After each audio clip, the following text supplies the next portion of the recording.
Today in the grain market, soybeans were higher. It's all about the oil. Bean oil was up, palm oil was up, crude oil has recovered somewhat as well, but it's still in the same channel that it has been since April 14th, from the 830 to the 860 level. Now the weather's been good for the row crops, but China is always a big issue as well. Are they going to comply with the phase one trade deal?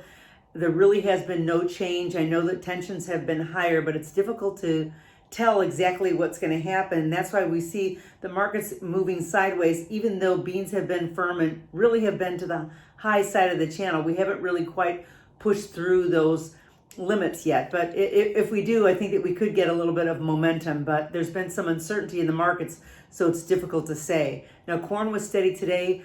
China revealed that they bought some corn from Ukraine, even though the prices were higher.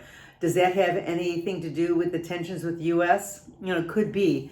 But it's interesting because the market did open much easier because of this information, but recovered somewhat. So that gives us a little bit of optimistic feelings that maybe the market, has might have a little life to it yet. But we're still waiting on ethanol data, and we're still staying within that same channel with corn, which is in the 310 to the 330 mark. So we're well within that channel, and until we get better news, or until the economy starts to open up and perhaps give us a little bit more domestic demand, we're going to be kind of stuck right here.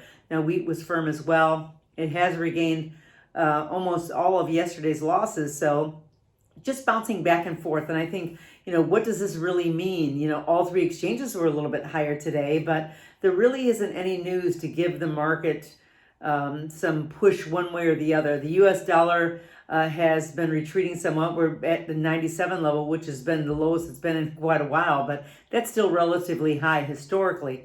But I think that it's still difficult for us to be competitive around the world, and there's still plenty of wheat, globally. So the market really rallying off this level is going to be difficult to do, and we're still staying well above that $5 benchmark that we've been looking at. But we're still within 20 cents of that. But the market did regain something today. So that being said, we're just going to watch this day by day.